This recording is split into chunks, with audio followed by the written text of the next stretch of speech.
ஆன்மீக சொந்தங்கள் அனைவருக்கும் வணக்கங்க. இன்றைக்கி நாம் நம்மளுடைய சேனலில் முக்கியமான நிறைய தகவலை தான் பார்க்க போகிறோங்க. அதாவது ராசி சக்கரத்தில் முதல் ராசியாகவும் செவ்வாயை ராசி அதிபதியாக பெற்றிருக்கக்கூடியவங்களும் தான் இந்த மேச ராசிக்காரங்க. இந்த மேச ராசி அன்பர்களுக்கு அக்டோபர் மாதம் 21ஆம் தேதி மிகப்பெரிய அமாவாசையானது நடக்குது. இந்த அமாவாசைங்கிறது இந்த மேச ராசிக்காரங்களுக்கு என்னென்ன விதமான மாற்றத்தை தரப்போகுது, என்னென்ன விஷயத்தில் கவனமாக இருக்கணும், என்னென்ன விஷயங்கள்லாம் பண்ணணும் பண்ணக்கூடாது அப்படிங்கிறத பற்றி தான் நான் இந்த பதிவின் மூலியமாக தெளிவாக உங்ககிட்ட ஷேர் பண்ணிக்க போகிறேன். இந்த பதிவில் சொல்லக்கூடிய ஒவ்வொரு தகவலுமே கண்டிப்பாக இந்த மேச ராசிக்காரங்களுக்கு ரொம்பவே பயன் தரக்கூடிய விஷயங்களாக தான் இருக்கக்கூடும்.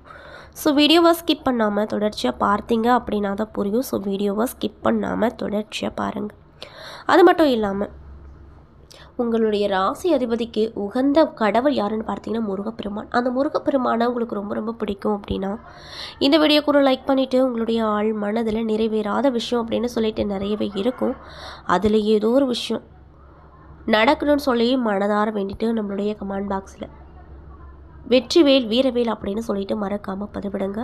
இந்த சமயத்தில் நீங்கள் அந்த முருகனை நினச்சி இப்படி ஒரு விஷயம் பண்ணும்போது கண்டிப்பாக நீங்கள் என்ன விஷயம்லாம் நடக்கணும்னு சொல்லி மனதார நினைக்கிறீங்களோ அந்த விஷயங்கள் அனைத்துமே அவர் நிச்சயமாக நடத்தி கொடுப்பாரு. ஸோ நம்பிக்கையோடு பண்ணுங்கள்.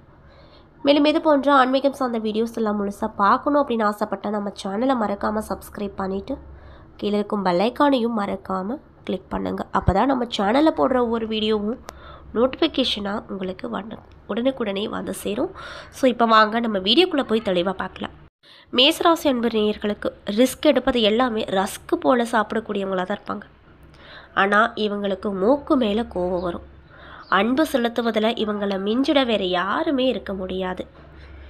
அது மட்டும் இல்லாமல் அவர்களின் வேறு பொதுவான பணங்கள்லாம் என்னென்ன அப்படிங்கிறத பற்றி இந்த பதிவில் பார்க்கலாங்க. ஸோ வீடியோவை ஸ்கிப் பண்ணாமல் பாருங்கள். மேசராசிக்காரங்க எங்கும் எதிலும் முதன்மையாக இருக்கணும் அப்படின்னு ரொம்ப ஆசைப்படுவாங்க. அதற்காக ரிஸ்க் எடுக்கவும் தயக்கமே படமாட்டாங்க. ஆனால் சில சமயத்தில் இந்த ரிஸ்க்கு இவர்களுக்கே பலவீனமாக ஆகிவிடும் அப்படின்னு சொல்லப்படுது. மேலும் துணிச்சல் நிறைந்தவர்கள் அப்படிங்கிறதுனால எந்த முடிவையும் வேகமாக எடுத்து செயல்படுவாங்க. அதே சமயத்தில் தெளிவான முடிவை எடுக்க தெரியாது இவங்களுக்கு. அப்படி எடுத்தாலும் அந்த முடிவில் உறுதியாகவும் இருக்க மாட்டாங்களாம். எங்கே அநீதி என்றாலும் இவர்களுக்கு மூக்கு மேலே கோவம் வந்துடும். தவறுகளை தட்டி கேட்பாங்க. இந்த கோபம் தான் மேசராசினருக்கு பலமும் ப்ளஸ் பலவீனமாகவும் பார்க்கப்படுது அப்படின்னு சொல்லப்படுதுங்க. தன்னை பற்றியே நினைக்காம பொது நலத்தோடு அக்கறையோடு எப்பொழுதுமே இருப்பாங்க. அதனால் இவர்களை சுற்றி எப்பொழுதுமே நண்பர்கள் கூட்டம் சற்று அதிகமாக தான் இருக்கும். இவர்களின் முன்கோபத்திலும் நியாயம் உண்டு என்பதை புரிந்து கொள்பவர்கள் மட்டுமே மேசராசிக்காரங்களிடம் நெருங்கி பழக முடியும்.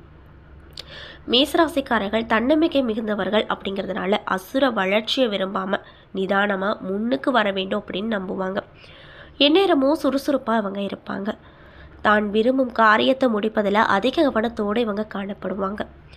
அது மட்டும் இல்லாமல் யாராக இருந்தாலும் அவர்களை எளிதில் நம்பி விடுவாங்க. அதனால் தனக்கு எதிரி துரோகம் இழைத்தவர்கள் அவர்கள் எந்த காலத்திலும் மன்னிக்கவும் மாட்டாங்க. மேலும் அவர்களை ஏற்றுக்கொள்ளவும் இவங்க மாட்டாங்க. மேலும் மேசராசிக்காரர்கள் இயற்கையை ரசிக்கக்கூடியவங்களாக இருப்பாங்க. மேசராசிக்காரங்க நகைச்சுவை உணர்வு அப்படிங்கிறது அதிகமாக இருக்கும். பெண்களை உயர்வாக மதிக்கக்கூடிய அன்பர்களாக இருப்பாங்க. ஆபத்துகளில் பெண்களுக்கு உதவக்கூடியவங்களாக இருப்பாங்க. மேசராசிக்காரர்களுக்கு மனைவியாக வருபவர்கள் கொடுத்து வைத்தவர்கள் அப்படின்னே சொல்லலாம். காரணம் எப்பொழுதுமே மேசராசினர் தன்னுடைய குடும்பத்தின் நலனில் அக்கறை எடுத்துக்கொள்வாங்க. குடும்பத்தை பற்றியே இவர்களது சிந்தனை எப்பொழுதுமே இருக்கும். அது மட்டும் இல்லாமல் கூட்டு குடும்பத்தின் மீது அதிக நம்பிக்கை இவங்களுக்கு இருக்கும். ஆனாலுமே அதிகமாக சம்பாதித்தாலுமே சேமிப்பு இவங்க கிட்ட பெரிதாக இருக்காது. பூர்வீக சொத்து இருந்தாலுமே அதை வாங்க மறுத்து விடுவாங்க. வாழ்க்கையில் 28 வயதுக்கு மேலே படிப்படியாக முன்னுக்கு வருவாங்க. ஆனால் 40 வயதுக்கு மேலே தான் சாதனை இவங்க புரிவாங்க அப்படின்னு சொல்லப்படுது.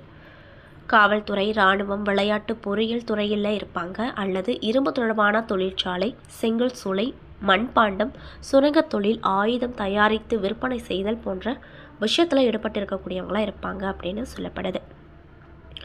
அது மட்டும் இல்லாமல் மேச ராசியின் அதிபதி செவ்வாய் அப்படிங்கிறதுனால சிவப்பு நிறம் தொடர்பான பொருட்களை இவங்க வைத்து கொள்ளலாம். மலை சார்ந்த இடங்களில் பணியாற்றக்கூடிய இடங்களாகவும் சொல்லப்படுது. மேலும் இவங்க வணங்க வேண்டிய தெய்வம் யாருன்னு பார்த்தீங்கன்னா முருகப்பெருமான். மொத்தத்தில் மேசராசிக்காரர்கள் அமைதியானவங்க, ஒழுக்கமானவங்க, மனித நேயம் உடையவங்க, இரக்கம், மனித நேயம் உடையவங்க. அது மட்டும் இல்லாமல் சத்தியத்துக்கு கட்டுப்பட்டவங்க, தர்மத்திலும் தலை சிறந்தவங்க, மற்றவர்களுக்கு ஒரு உதாரணமாக வாழணும் அப்படின்னு ஆசைப்படுவாங்க அப்படின்னு சொல்லப்படுது. இப்படிப்பட்ட அன்பு நேயர்களுக்கு இந்த காலகட்டம் அப்படிங்கிறது என்னென்ன விதமான மாற்றத்தை தரக்கூடிய காலகட்டமாக அமைய போகுது அப்படிங்கிறத பற்றி தான் நான் இந்த பதிவில் உங்ககிட்ட முழுமையாக ஷேர் பண்ணிக்க போகிறேன். இந்த பதிவில் சொல்லக்கூடிய ஒவ்வொரு தகவலுமே நிச்சயமாக உங்களுக்கு பயன் தரக்கூடிய விஷயமாக தான் இருக்கும். ஸோ வீடியோவை ஸ்கிப் பண்ணாமல் தொடர்ச்சியாக பாருங்கள். அது மட்டும் இல்லாமல் இது போன்ற ஆன்மீகம் சார்ந்த வீடியோக்கள் எல்லாம் நீங்கள் பார்க்கணும்னு நினச்சா நம்ம சேனலை சப்ஸ்கிரைப் பண்ணிவிட்டு பாருங்கள். மேலும் மேச ராசி அன்பு நேயர்கள் இந்த பதிவை பார்க்குறீங்க அப்படின்னா நான் சொன்ன விஷயம்லாம் உங்களுக்கு கரெக்டாக இருந்துச்சுன்னா நம்மளுடைய கமெண்ட் பாக்ஸில் கரெக்டுன்னு சொல்லி மறக்காமல் பதிவிடுங்க. ஸோ இப்போ வாங்க நம்ம வீடியோக்குள்ளே போய் பலன்களை பார்த்து தெரிஞ்சுக்கலாம். உங்களுக்கு இந்த காலகட்டத்திற்கு பிறகு என்னென்ன விதமான நிகழ்வுகள் நடக்கும் அப்படின்னு பார்த்தீங்கன்னா, நன்மைகள் அப்படிங்கிறது அதிகரிக்க போகுது. தனவாக்கு குடும்பஸ்தானமான இடத்துல அதிபதியாக இருக்கக்கூடிய சுக்கிரன் நீச்சபங்க ராஜயோகத்தில் இருக்கிறாரு. இதனால் உங்களுக்கு என்ன மாதிரியான நிகழ்வுகள் அப்படிங்கிறது நடக்கும்னு பார்த்தீங்கன்னா, வெற்றிக்கனியை ருசிப்பீங்க. புத்தி சாதுத்தியமும் அறிவுத்திறனும் அதிகரிக்கும். செயல்களில் வேகம் கிடைக்கும். எதிர்பார்க்கும் உயர்வுகள் கிடைக்க போகுது. கொடுத்த வாக்கை காப்பாற்ற நீங்கள் முயற்சி எடுப்பீங்க. அதில் வெற்றியும் பெறுவீங்க.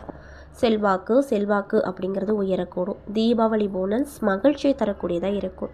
தந்தையின் ஆசீர்வாதம் மகிழ்ச்சியை இரட்டிப்பாக்கும். வருமான தடை அப்படிங்கிறது இதுக்கு மேலே நீங்கள் போகுது.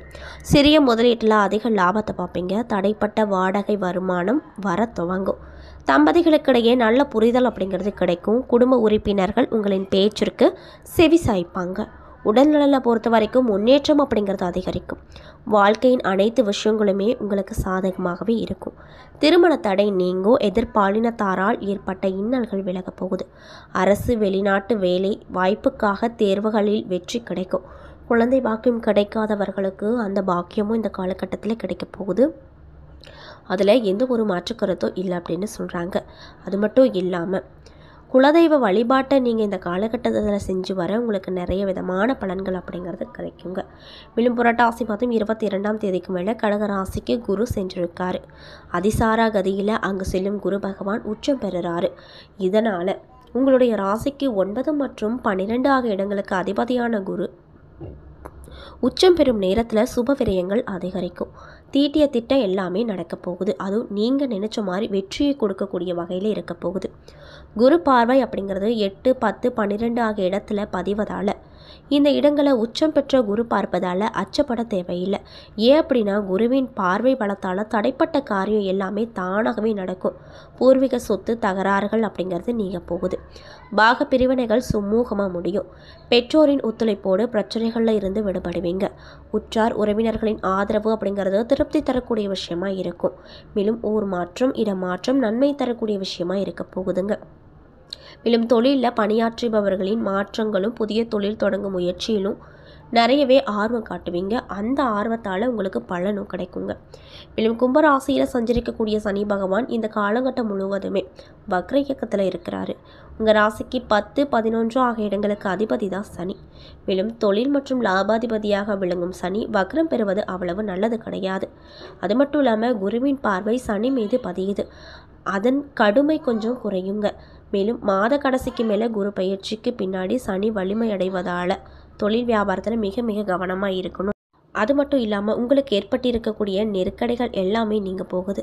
திட்டமிட்ட காரியங்களை திட்டமிட்டபடியே உங்களால் செய்ய முடியாது. பொது வாழ்வில் ஈடுபட்டிருக்கக்கூடிய மேசராசிக்காரங்களுக்கு இந்த காலகட்டத்தில் பொறுப்புகளில் மாற்றம் நடக்கும். வியாபாரம் மற்றும் தொழில் செய்பவர்களுக்கு மாத கடைசிக்கு மேலே பண நெருக்கடி ஏற்படும். உத்தியோகத்தில் இருக்கக்கூடியவங்களுக்கு மாறுதலான இடத்திலால் மனத்தில் திருப்தி இருக்காது. கலைஞர்களுக்கு எதிர்பார்த்த விஷயங்கள் நிறைவேறாததால் மனக்கவலைகள் உண்டாக்கக்கூடும். மாணவர்களுக்கும் மாணவியர்களுக்கும் கல்வியில் அக்கறை ரொம்ப தேவை. பெண்களுக்கு குடும்ப பொறுப்புகள் அதிகரிக்கும். பிரச்சனைகளுக்கு மத்தியில் தான் வாழ்க்கை சக்கரம் போல் சொல்லணும் அப்படின்னு சொல்லப்படுது. என்ன நண்பர்களே, இந்த பதிவுகளில் மேசராசிக்காரங்களுக்கு அமாவாசைக்கு பிறகு என்னென்ன விதமான நிகழ்வுகளில் நடக்க போகுது, என்னென்ன விஷயத்தில் கவனமாக இருக்கணும், என்னென்ன விஷயங்கள்லாம் பண்ணணும் பண்ணக்கூடாது அப்படிங்கிறத பற்றி தெளிவாகவும் விரிவாகவும் நான் இந்த பதிவில் உங்ககிட்ட ஷேர் பண்ணியிருப்பேன். இந்த பதிவில் சொல்லியிருக்கக்கூடிய ஒவ்வொரு விஷயங்களுமே நிச்சயமாக உங்களுக்கு பயன் தரக்கூடிய விஷயமாக தான் அமைஞ்சிருக்கும். ஸோ வீடியோ பிடிச்சிருந்தால் லைக் பண்ணுங்கள், ஷேர் பண்ணுங்கள். அது மட்டும் இல்லாமல் இது போன்ற ஆன்மீகம் சார்ந்த வீடியோக்கள் எல்லாம் பார்க்கணுன்னா நம்ம சேனலை மறக்காமல் சப்ஸ்கிரைப் பண்ணிக்கோங்க. நன்றி.